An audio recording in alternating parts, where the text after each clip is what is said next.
Whatever tickles my fancy.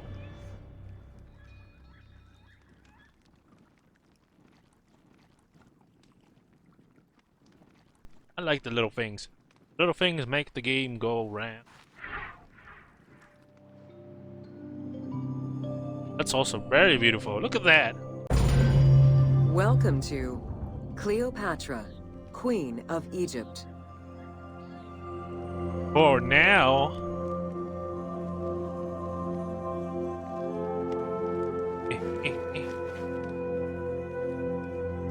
Like that. Beautiful.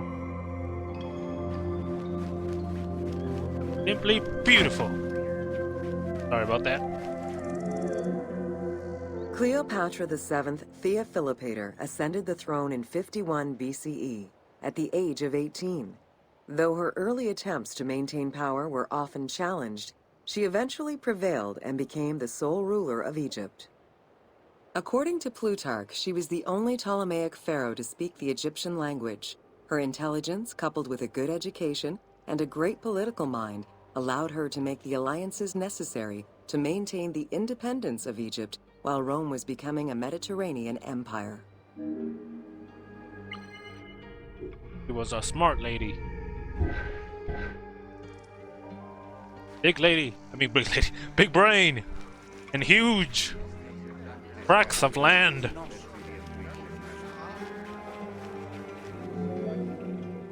It is important to understand that Cleopatra's knowledge of Egyptian language and keen understanding of the culture allowed her to make powerful ideological referents that resonated with ancient Egyptians. By associating herself with the goddess Isis, the divine mother, great of magic, and repository of divine essence, Cleopatra firmly established herself as the protector of the two lands and legitimized her place on the throne.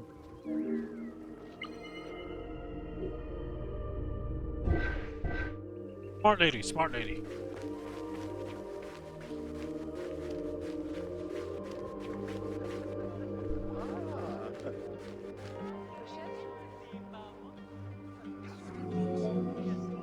Upon his death in 51 BCE, Ptolemy XII Aulus bequeathed his kingdom to his daughter and eldest son, Cleopatra VII and Ptolemy XIII. As was custom, the siblings were married. Ew! The new pharaoh was 10 years old, his sister wife 17. Ew!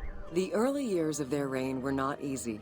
Between 50 and 48 BCE, droughts and floods aggravated Egypt's problems.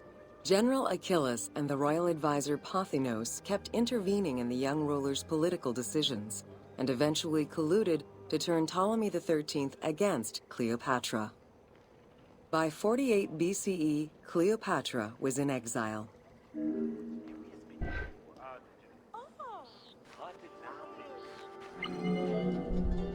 During Cleopatra's exile, the Roman Empire was not without its own internal conflict.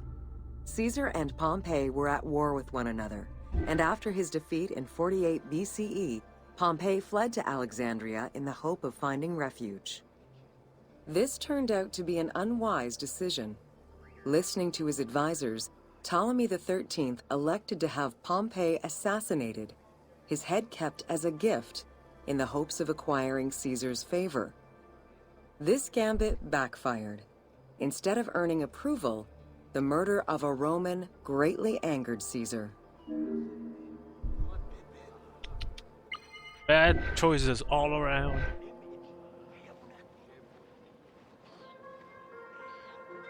Sir, are you supposed to be dead? You're scratching your butt. You're not dead. Get up. Get up. I can't push him. There's an invisible wall. No. Bunch of liars.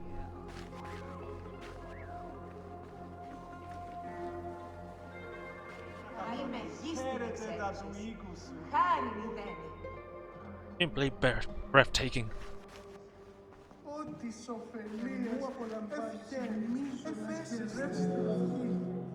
Cleopatra, aware of Caesar's anger against Ptolemy for the murder of Pompey, decided to take advantage of the situation.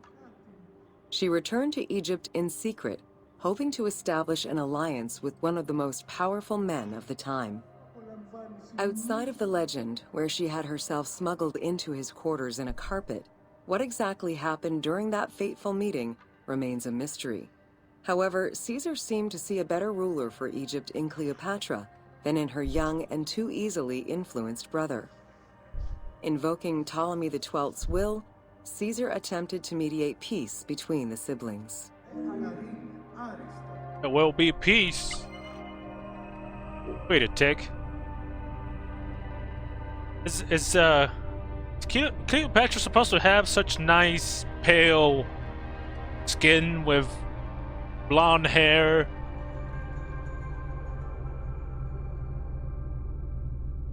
'18th century, of course. Trying to paint over history, trying to change it into something completely different.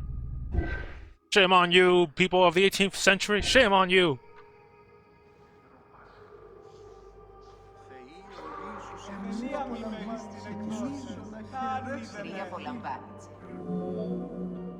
Ptolemy XIII was enraged by the turn of events, and his advisors were none too happy to see Cleopatra return.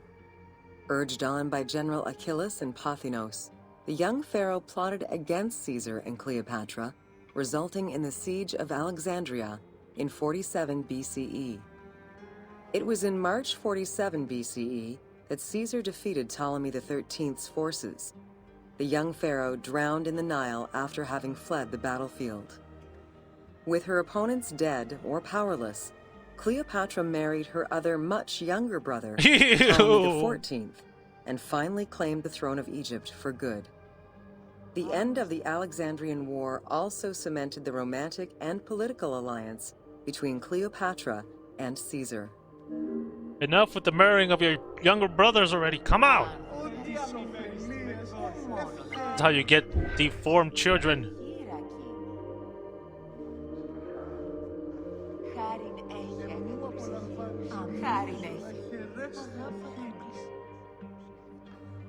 A second. Wait a second. Someone here is an imposter. Oh, wait a second. There's Caesar too. There's another Caesar. What's going on? What's going on? In June of 47 BCE, Cleopatra gave birth to a son, whom she called Caesarion. Caesar did not accept the boy as his heir, choosing instead his nephew Octavian. Nonetheless, on his return to Rome, Caesar invited the queen and her brother husband to stay in the city. Her presence still drew much disapproval from the Senate. Always a strategist, Caesar left 4 legions in Egypt, and a man he trusted to direct Egyptian affairs, giving him control of the wheat supplies essential to Rome. Cleopatra and her entourage remained in Rome until March 44 BCE, when Caesar was murdered. Murdered by assassins like me. Well, not me, but the me as the character that I'm playing in the game. No, not her. The main character of the game.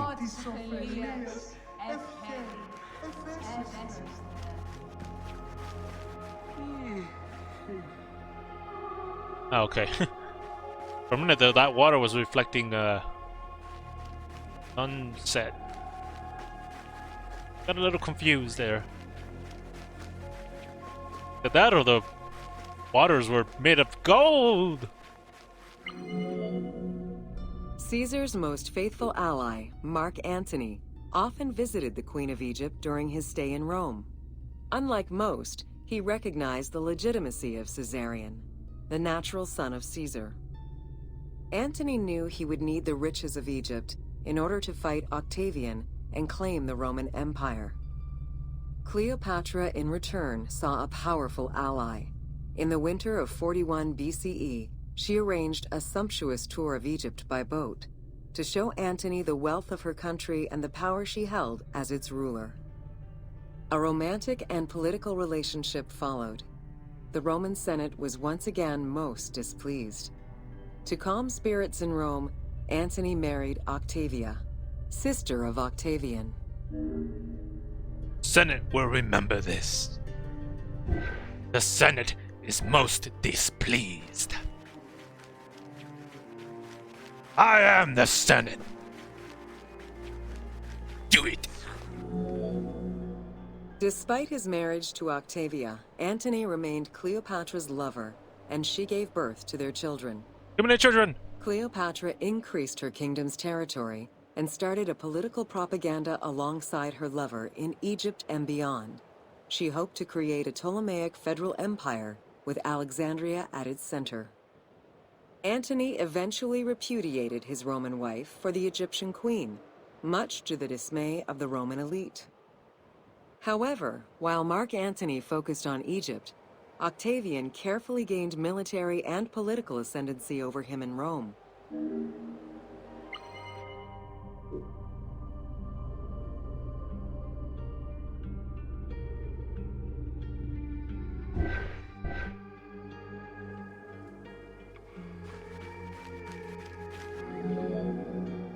Octavian managed his own propaganda campaign and succeeded. The Roman people hated Mark Antony and Cleopatra. To avoid the censure still inherent in attacking a fellow Roman, Octavian simply declared war against Egypt. Rome's power still reigned supreme.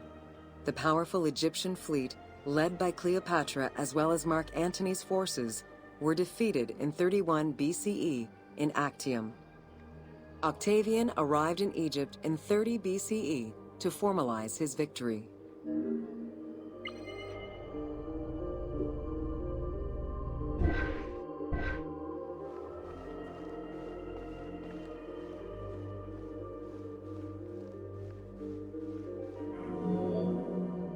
The following events remain difficult to confirm due to the many versions and legends around them.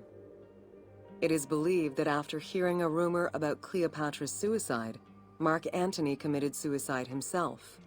He was brought to the queen as he slowly passed away. Knowing that Octavian would have her chained and paraded through Rome in defeat, Cleopatra planned her own suicide.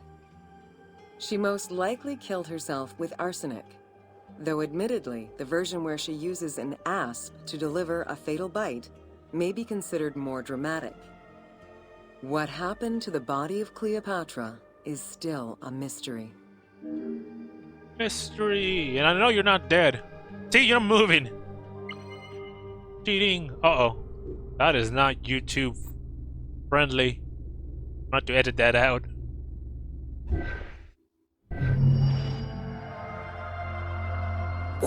Now we come to the main event.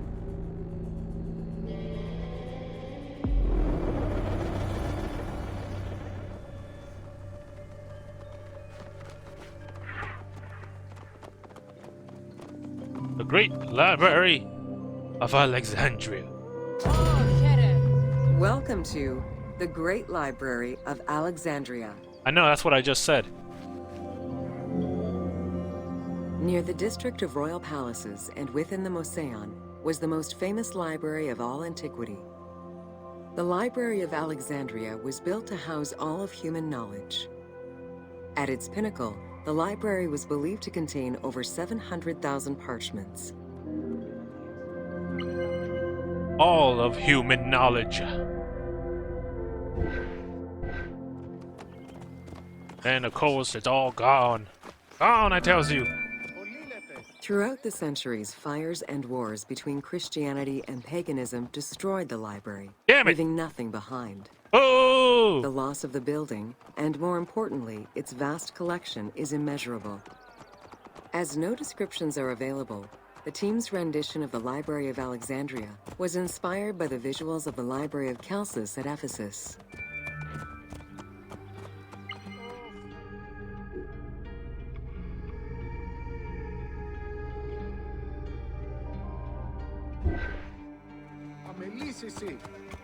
Nice recreation, guys. Nice recreation. You're a big guy.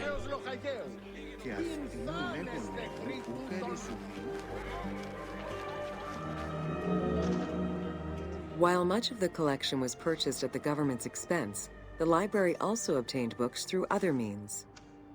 Any books owned by travelers coming through the city were seized to be copied for the library. The copy would then be returned to the owner, and the original entered into the library's collection. Yes.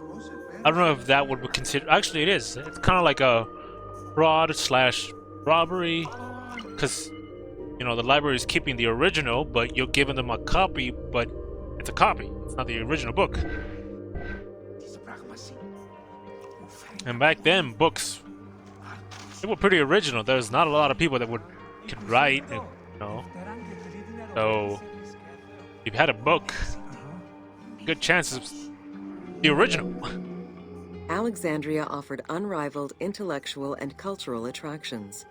Eminent scholars from Athens, Rhodes, and other Greek centers traveled to the city to learn and engage with other free thinkers. Both the Mouseion and the library were at the center of groundbreaking ideas and creative expression.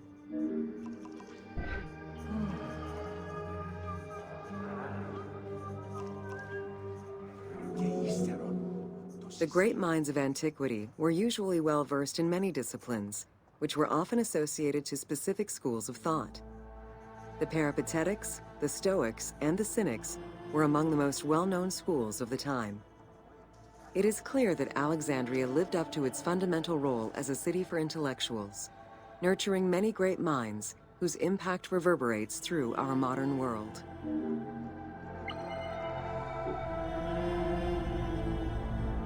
Mysterious.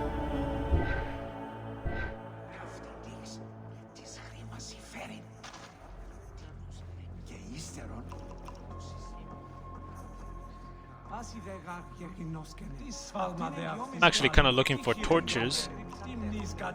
So if there are some torches around here, that's a bad idea.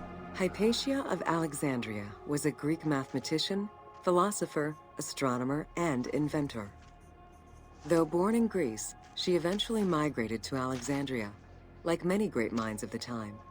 It is there that she became the head of the Neoplatonist school of Alexandria.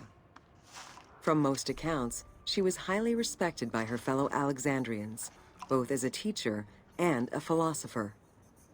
With her death, the age of great ancient scientific discoveries came to an end. No! I don't know if you guys ever heard of history buffs. History buff. Yeah. But I believe she is the main character in Agora. She has a very interesting story, very sad, very tragic. If you got a chance, check it out. You know, if you don't want to see the whole movie, just, you know, I recommend history buffs and his overview of the movie. Callimachus was born in Cyrene and educated in Athens. After his studies, he moved to Alexandria to work in the Great Library. A poet and a critic, he strongly rejected the epic format of Homeric poems, and instead fervently supported a shorter, more judiciously formulated style of poetry. His epigrams and elegiac poems were emulated by later poets. His work was extremely popular, second only to Homer's own works.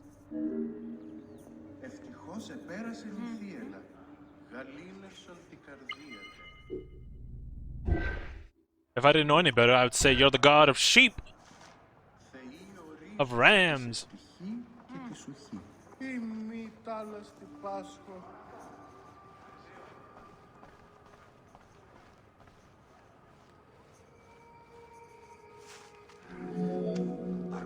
It was in Alexandria that mathematician Euclid, the father of geometry, wrote the Elements, laying out the foundational work of what would become modern algebra and number theory. Euclidean geometry would become one of the most influential systems in the evolution of mathematics.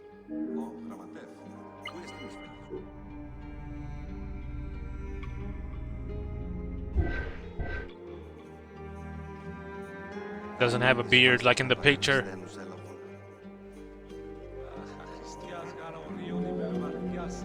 How do you calculate the circumference of the Earth? With a camel, 2 sticks, and shadows cast by the sun. You don't. This is what Eratosthenes of Cyrene described in his principal work, Geography, while he was director of the Great Library of Alexandria. He is credited for the invention of the armillary spear around 250 BCE. So you're not going to tell us how you calculate circumference? You give me that question and you don't even answer it.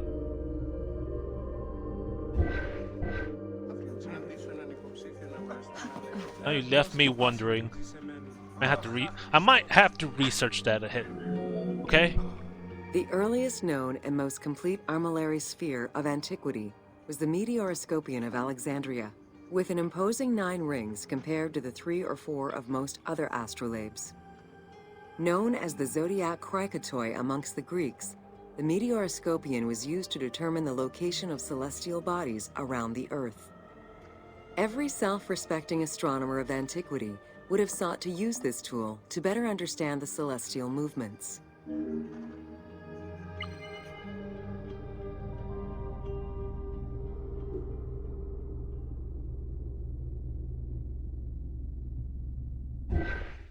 Celestial powers activate!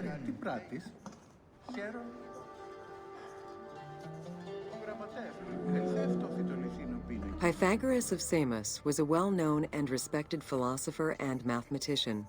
He is best known for the Pythagorean theorem.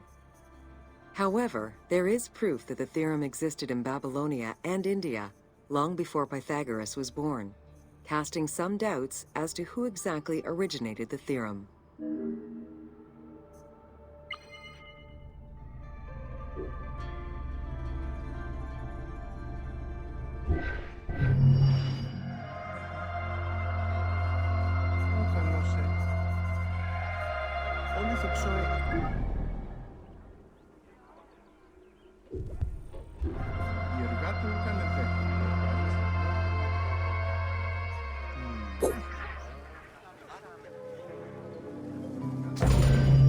Welcome to Education in Alexandria.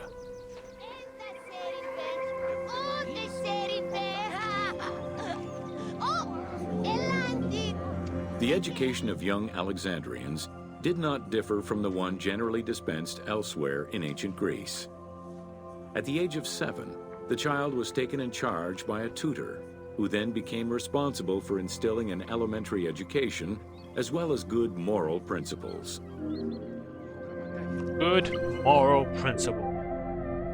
Where have the times gone? Where have the times gone?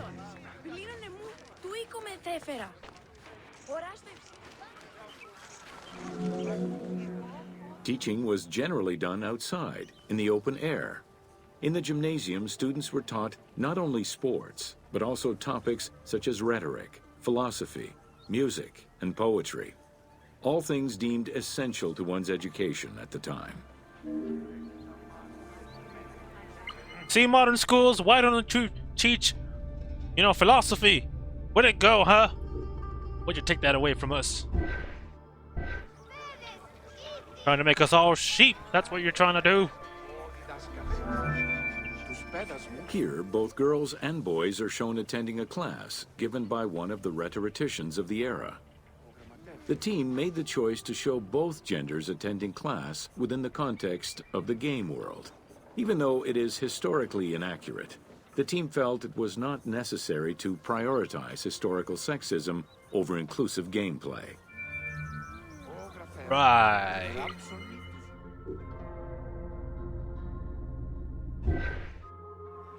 First thing I look for in a game is to see if both sexes are represented in equal measure. Yes.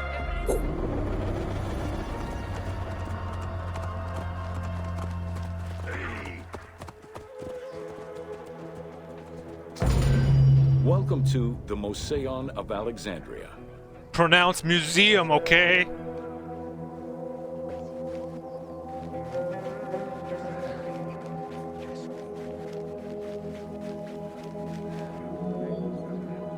The Mouseion Museum was a sector of the city commissioned by Ptolemy I to rival Athens' Academy as an institute of intellectual pursuit.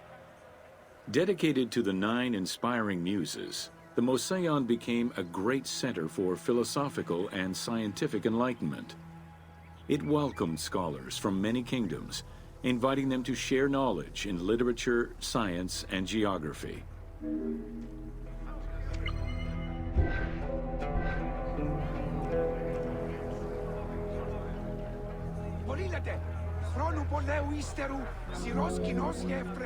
The Moseon was designed so that its buildings and grounds would accommodate free thinking, debate, and presentation. Meeting spaces and theaters surrounded a main courtyard. Expansive gardens were filled with exotic plants that aided in the study and supply of herbs and medicines. A zoo offered the study of animal behavior and physiology. Also among the Moseon's many star attractions was its astronomical observatory. You say a zoo?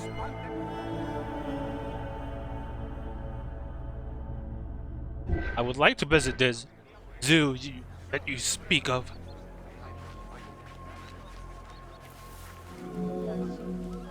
Herophilus was a physician who lived most of his life in Alexandria.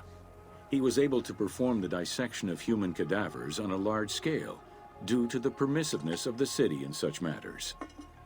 Among many other discoveries, he learned that the brain was central to the human nervous system.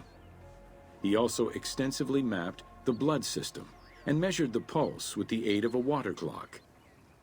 It is reported that in his thirst to understand human anatomy, he performed 600 vivisections on live prisoners.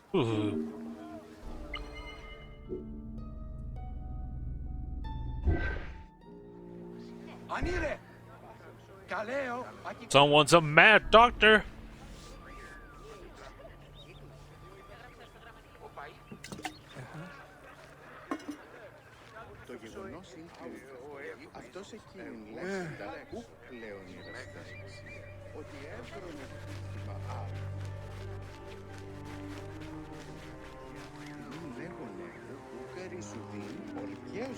Looks like this is the last one for this museum. In order to be free to pursue their research, scholars were fed and housed at the Moseon at the government's expense. This freedom provided Alexandria's scholars a meeting space for intellectual pursuits and a haven for spiritual peace. Though nothing remains of the original Moseon, it lives on as the legacy of our modern museums. Told you.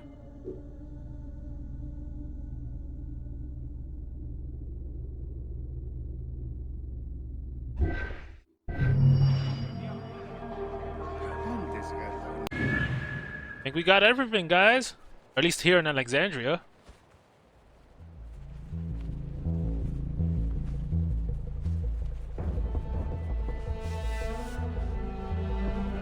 Take one last look.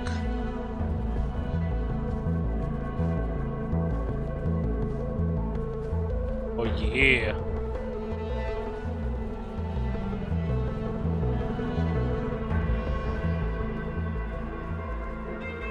You're beautiful. Anyways, on to the next adventure! Woo!